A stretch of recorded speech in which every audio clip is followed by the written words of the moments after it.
Ошол инсценировка кылышты да, драканы жалдырап жүрүшөт го. Ушунча акчаны алыш үчүн.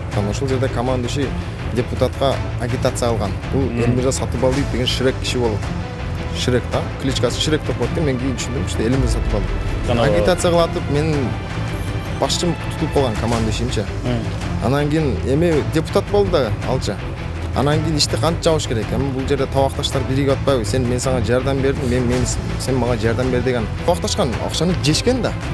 Ошон үчүн сиздерге кайрылганым ошол бирден бир себепкер болду да. Генерал-майор Мукашев почему для чего вам вручил главнокомандующий вооруженными силами генеральские лычки? Для того, чтобы укрывать и дальше больше происходили коррупционные схемы. Саламатсыздар, урматтуу Сто Беспредел медиа порталынын көрүүчүлөрү, кызматыңыздарга Кайрат Кенжебаев. Бүгүн биз Бишкек шаарынын 1-май район сотундабыз. Бул жерде азыр күндө мурда биз чыгарган учкуч Рустам Жорубаевдин соттук процесстери болууда. Соттук процесстер бир канча айдан бери уланып келет. Мына ушул көрүүчүлөрдүн суроосу менен биз Рустам Жорубаев азыркы учурда иши эмне болуп атат? Бул соттук процесс эмне? Кандай иштер каралып жатканын өз оозунан угуп, силерге кенен маек куруп бергенге аракет кылмакчыбыз. Биз менен бирге болуңуздар, кызыктын баары алдыда. Иши эмне болуп атат, бизге кызык болуп атат да. Кандай болуп атат?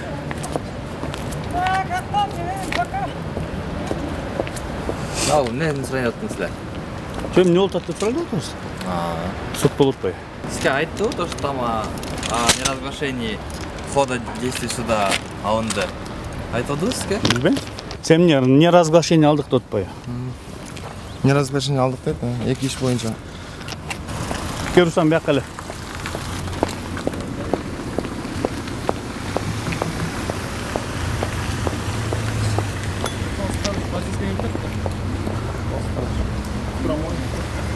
Рустам жүрөсүң, берип койду бизге. Самасызбы? Адвокатсызбы? Булардан албайсызбы? Ким булар?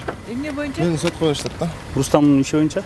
Биз чыгарганбыз аба Сто Беспредел башкы редактор. Ошол zaman эмнеге берип атасыздар, эмне болуп атат, иш кандай болуп атат? Процесс болуп атат азыр. Азыр кандай күнөө комментарий бере албайсыз. Кандай күнөө коюп атасыздар Рустамга? Жүрүп отурбуз. Бара бериңиздер. Аны биз эме кылабыз, комментарий бере албайсызбы? Ал жабык. Биз иш башталганда эки иш башталды. Биринчиси мурда эле бар болчу, согуш мушташкан боюнча, андан кийин эмне мамлекеттик сырды ачуу боюнчабы? Жабык каралып атат, мен Жабык каралып атат. Сиз ким болосуз эжеке? Коргоо министринин өкүлүбү? Байке, сиз кимсиз? Жанатан бери тартып атасыз, эч ким эмесмин дейсиз. Бул ким Рустам иш боюнча? Мен жумушум коллегам.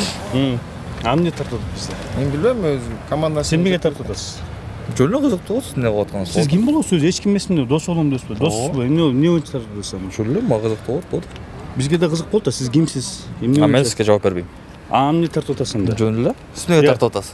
Сиз келип тартып атпайсызбы? Эч ким эмес ишти менен эмне тартып атасыз бизди? Сизге бир нерсе айтайынбы? Айтыңыз. Баарын ачык айтыңыз. Айтпайм. Анда. Ачыгын айта албайм. Негизи айталы. Негизи болбойт байке тартып. Эмне болбойт? Эмне болбойт? Ошого болбойт. Эмне айтайын деп айтпайсызбы? Баарын ачык айтыңыз деп коомго көрсөтөлдү. Эмнени айта албай атасыз? Эмне тартып атасыз бизди? Сиз эмнеге келгениңизди тартып атам? Тартып атам. Биз чыгарганбыз Рустамдын ишин. Биз чыгарып ошондон ызычы болду. Азыр сурап атам. Сот эмне болуп атат, иш эмне болот? Ошону билели деп атасыз мырза. Сотко чейин ошо бүтүп отурбайсыздарбы? Эмне болуп атат? Эми чаралда коомчулукта сурап атпайбы? Биз билбейсиздер, бул эмне күнөө коюп атасыздар эже? Ошону билели деп биз атасыз. күнөө койбойбуз. Азыр сотто каралып атат. Ошо сотко чейин иши тергелип өттү да. Сотко деген силер берген жоксуңар, иш биринчи тергелди да, анан өттү да сотко. Сот бүтсүн.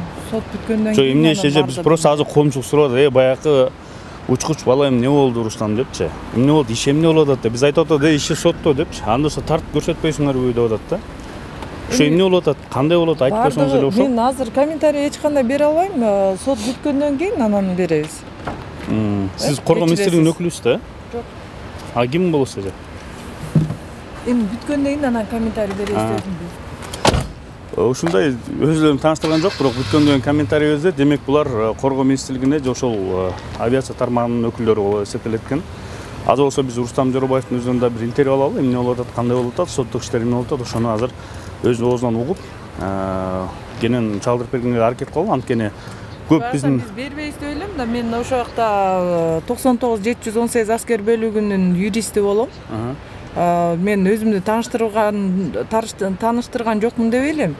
Бирок мен айтпадымбы, баардыгы бүтсүн, сот процесси бүтсүн, андан кийин беребиз деп эдикпи.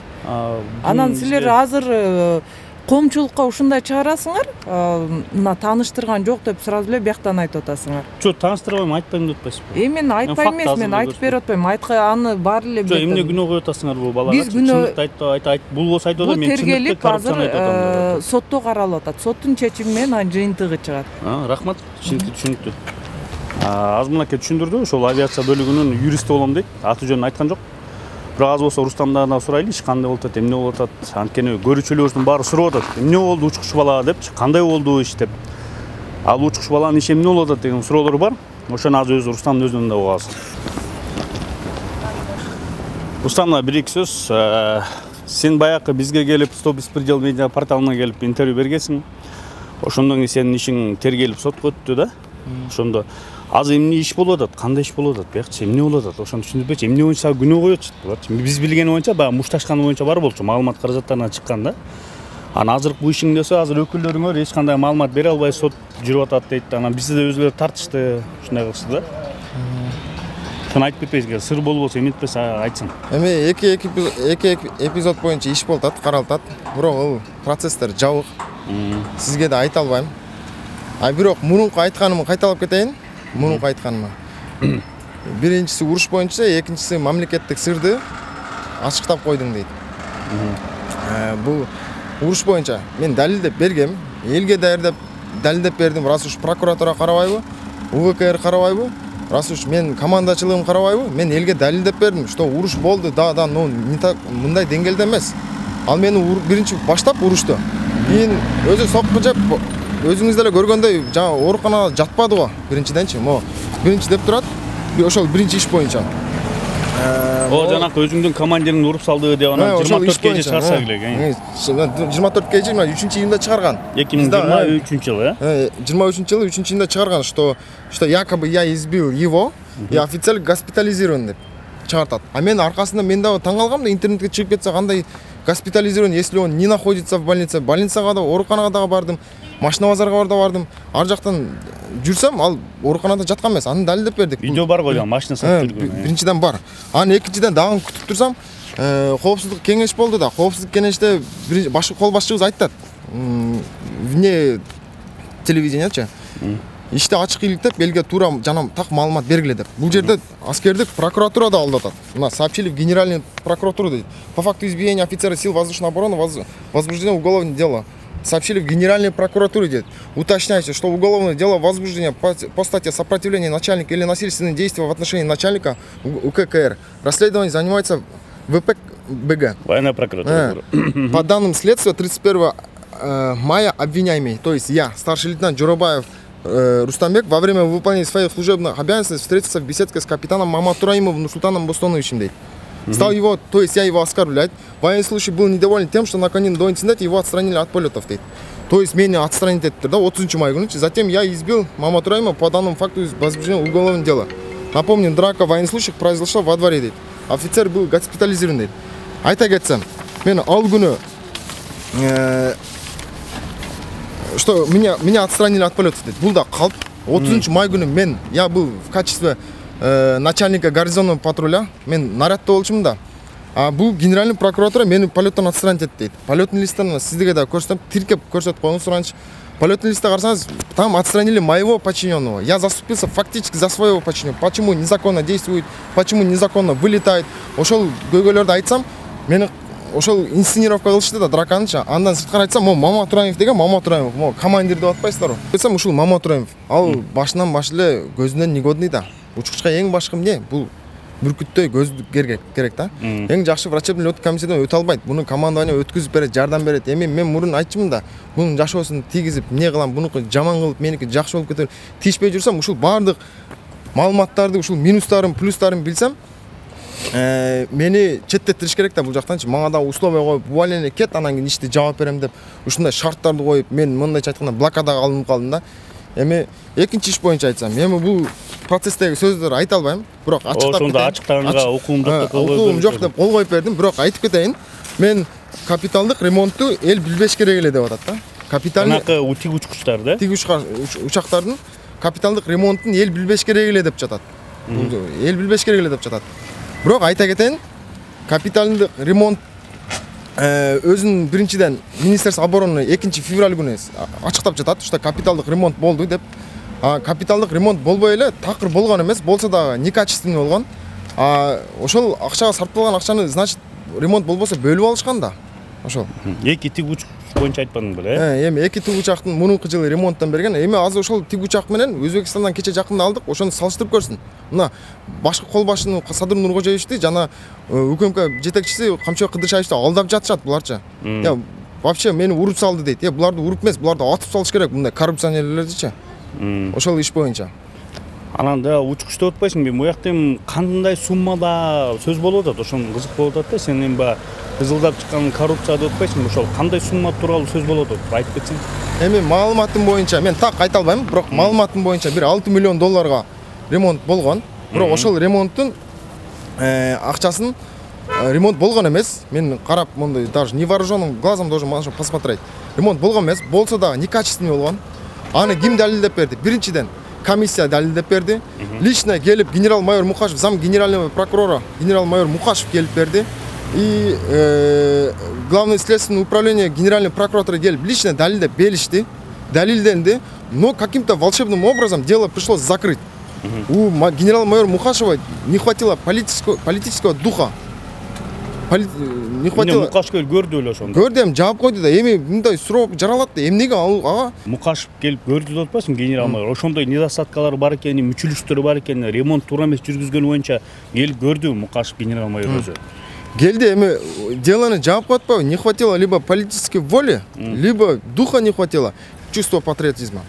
Эми мынтип суроо пайда болот да, эмнеге ошол башкы кол башчыбыз ошол генерал-майор Мукашев генералдык наамды ыйгарылат. Ушундай иштерди жапсын деппи же өлкө өнүксүн деппи? Эми ачык иштер, жаман иштерди ачыктасын деп. Бул жерде получается 6 миллион доллар деген эмне деген иш? Азыр депутаттар гранттарды алыш үчүн канча мамлекеттен жалдырап келип, эми айтпай эле коеюн, эми ошондой көрүнөт да, биз үчүнчү жалдырап жүрүшөт го. Ушунча акчаны алыш үчүн башка мамлекеттерден, Германия, каякта болбогон мамлекеттерден алып жүрөбүз. Мына эми бизде дефицит, профицит, бюджетте профицит болуп атат. Кече жакында айтып чыгыптыр. Акча бөлүнүп атат, мен бөлүнбөй атат дебейм. Просто жеп кетип атышпайбы, ошон үчүн жаның качат экен да. Рустам, сен ишти жаап койду дейсиң, жана генерал-майорчу. Жаап койду, ким жаап атат аны ишти? Ошондо кызык болуп атат да, ошол элеби же башка өйдө жактан да адамдар барбы? Мен жаш бала эмесмин да, менде өз оюм бар, пикирим бар, өзүмдө бир аналитический данныйым бар. Ушул ишти мынтип карап көрсөң, 2 жыл мурун Идирис Исаков иликтеп чыккан. Идирис Исаков иликтеп чыккан. Ошол жерде командующий депутатка агитация алган. Бул Элмирза Сатыбалдиев деген Шрек киши болот. Шрек да, кличкасы Шрек деп коет экен. Мен кийин түшүндүм, что Элмирза Сатыбалдиев. Агитация кылатып, мен башчым тутулуп калган командующийимчи. Анан кийин эми депутат болду да алчы. Анан кийин ишти кантип жабыш керек? Эми бул жерде табакташтар биригип атпайбы? Мен сага жардам бердим, сен мага жардам бер деген аласа беришеси бар да. Ошон үчүн иш жабылып калат. Депутаттар эмнеге шайланды? Бизди эми мыйзамдар жакшы кабыл болсун деп, сонун болсун деп, өлкө өнүксүн деп кабыл болду да. Эми ушул жерде ошол табакташтар эми жердештер. Мамлекеттик кызматта иштеп туруп, коррупцияга байланышкан кайсыл бир иштер жасай турган болсоңуздар, бардыгыңыздар катаал чараларга туш болосуздар. Мурдагыдай тааныш тамыр, жердешчилик, тууганчылык, достчулук деген жок.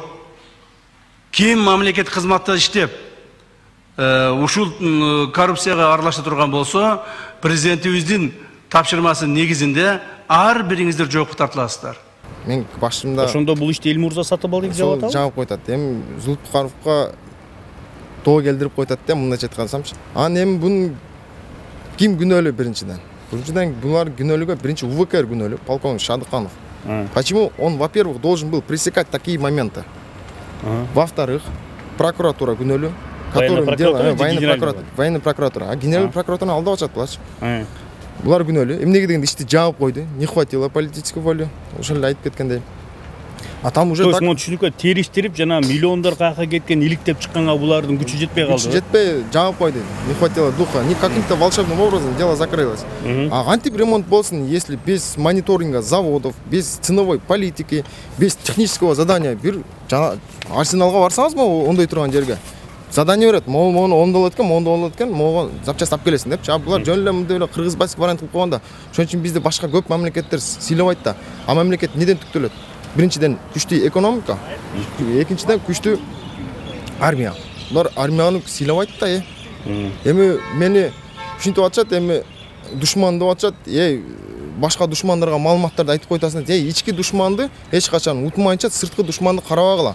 Анан каяктагы болбогон геосаясий кырдаалды сүйлөйбүз да. Бир ютубта жана ак полковник деген бирөө бар экен да. Ошол сени камаш керек, муну жоопко тартыш керек деп атат. Ошого эмне дейсиң? Эми бири көрүп жүрөт, бири көрбөй жүрөт да. А бул айтат эми тура эми биринчи есть эреже бар да, биринчи УВКРга барышым керек, биринчи прокуратурага барышым керек. Мен деле жаш бала эмесмин да, барып өзүм жертва кылгыдайчы. Эмнеге силерге кайрылтам, буга чейин кайрылдым. Эмнеге через эл аркылуу депчи, мисалы үчүнчү. Кайрылтам, себеби булар карабайт да иликтебейт. Булар табакташкан, акчаны жешкен да. Ошон үчүн сиздерге кайрылганым ошол бирден бир себепкер болду да. Ол дагы айтып кетти. Ак полковник айтпайсыңбы? Ошол сени камаш керек деп. Эми ага теңелип эмне кереги бар? Эми камасын деп атат, эми айттым го ошол бул душман элдер башка маалыматты алып атат башка элдер дейт. Эми айттым го жанагы эле. Ички душманды өлтүрмөйүнчө сырткы душманды эч качан карабагыла. Ошол айтар кезим. Көңүл бурбаш керек деп ойлойсуң. Көңүл бурбай эле коюңуз. Анан мындай да, мейли ишти сатып алды, эл мырза сатып алды жабып атыптыр түшүнгүнүз боюнча.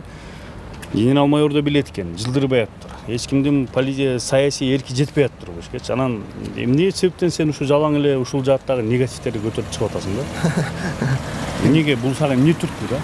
Туура айтасыз, эми мисалы айлыгыңды эле көтөрүптүр, жакшы 100 миңге чейин жыргап деле жатып иштей берсең болот эле, гана момтуп килтегин бир система менен күрөшүп атасың да. Анан негатив ойлорду айтып атасың, көбүр айтып атат сен чыккынчы деп атышат, чет мамлекетке сырдын баарын ачып коет атат. Ушунун баары кереги бар беле сага? Эми мындай да, эми ар бир как патриот аркылуу мен өзүм патриот сезимдер менен мына чоң державаларга окшоп хочет в своей стране создать такую армию, которая обеспечит Кыргызстану суверенитет, уважение партнеров и прочный мир. Согласно, исходя из этого, мен 2 жыл мурун эгер эсинде болсо керек, министрге киргем. Жеке реформа менен кеңиз монда кылып коелу, кеңиз аскери институтунда мондай откроем военный учебно-научный центр. Там будем анализировать сомнительные проекты различных угроз. В соответствии с этим делать выводы, выявлять проблемы в вооруженных силах и пути их решения. Кроме того, предлагать свои изобретательские, рационализаторские способности. Ошондой эле мен балдарым менен чыгып, мына мен айтып коеюн, машинамды сатып, 200 миң сарптап мен балдарым менен. Мы придумали оружие. А министрге киргенбиз. Монда болсо жок. Алар айтат да, мында кылыш үчүн акча сарпташ керек, штат атыш керек, акча бөлүш керек. Извините, тогда что будем делать? Вот в целях обороноспособности страны ушинтип предлагать эткенбиз. Эми өзүдүкү бекерден бекер айтпайт го. Если не будешь кормить свою армию, будешь кормить чужую армию деп. Ошон үчүн эми Маргулан Сисимбай деле айткандай, если ты не расходуешь свою энергию, свои силы, то она простаивается и превращается в негативную. Негативная энергия начинает влиять не только на тебя, но и на все окружение. Ошондой эле болуп атпайбы? Эми мындай талаада айтпайбы, жанагы конференция болсо, аскер институтунда. Ошол жерде айтмакмын да. Чынбы? Жанагы прокуратурага айтмакмын. Ошол эгер караса, карабайт да, потому что фактыларды бердим. Меңиз караңыз, ондай кылыңыз дедим. Иш каралбагандан зачем ондай? Барып 5 толку жабык эшикте түрткүлөй берип. Камалып кетсең эмне болот эми? Сен камалып кетсең, эми үй бүлөң эмне болот же? Кандай сен өзүң чындык сен тарапта ишенесиң да? Килтегин система менен күрөшүп атасың, ошону билип атасыңбы? Билип атам, сезип атам. Эми мындай дейт го. Кече Баткенде бекерден бекер курман болушту. Мен бирден бир себебин билем, эмне үчүн курман болгонду. Бирок сиздерге айтпайм. Бирок айтып коеюн, эмне ошол өздөрүнүн жамгырдай жааган октун астында жатып өлүштү, гранатада жарылдырып өлүштү. Ошолор эмне менин башчыларым урдасын деп өлүштүбү? Же мамлекеттин мондой коррупционер көбөйсүн деп өлүштүбү? Ошол да. Анан жаңы бир учкуч орус бар, летчик айтып бар, не бойся друзей своих. В лучшем случае они могут тебя предать. Не бойся врагов своих. В худшем случае они могут тебя убить. Бойся равнодушных. Именно с их молчаливого согласия вершится на земле все беды. И предательство, и убийство. Ошон үчүн мен корккон жокмун. Мен бир гана кылганым бул мамлекетим үчүн. Мекеним үчүн. Мени айтып атышат да, за границага кетет. Мен эч кандай кетпейм эч жака. Мен ушу жүрөгүм Курманжандатка энебиз айтканда тоолордун арасында. Ала тоону коргош үчүн ала тоодо жүрөк керек дейт. Ошол ала тоодо жүрөк бизде бар, Кудайыма шүгүр. Ошон үчүн мен бул иште аягына чейин чыгам буюрса. Болор болбос нерсеге могу сотко алып келип кылышат. Өздөрү уят болуп кетет. Аны да сезбей, эми билбейм, мен сот эми кичине Жана кычалактап турушту биякта тартышып, эмне тартып атасың, тинтип атасың. Эми сот эми акыйкаттуу чечет деп уктум. Эми Алмазбек Шаршеновичти ишти алып барган киши экен, бирок акыйкаттуу чечет деп ойлоп атат. Мен дагы ошого ишенип жатам. Бул иш бирөөрү бүтөрү менен тиги ишке өтөм. Коррупциялык схема боюнча. Эми бул жерде шарт коюштат, увольнение кетти. Бардыгын кылып бердим, мейлдеп увольнение рапорту жазып бердим, эмне кылайын дедим.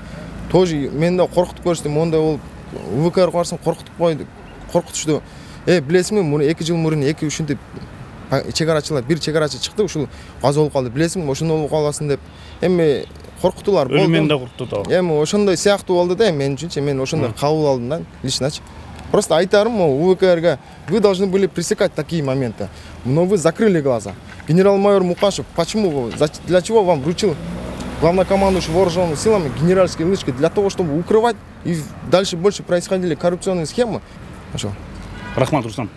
Урматтуу көрүүчүлөр, өзүңүздөр билесиздер, биз Рустам Жорубаевдин авиацияда учкуч, ошонун бул көйгөйүн, ошол тарапта коррупцияны айтып чыккан боюнча бир канча жолу материал даярдаганбыз.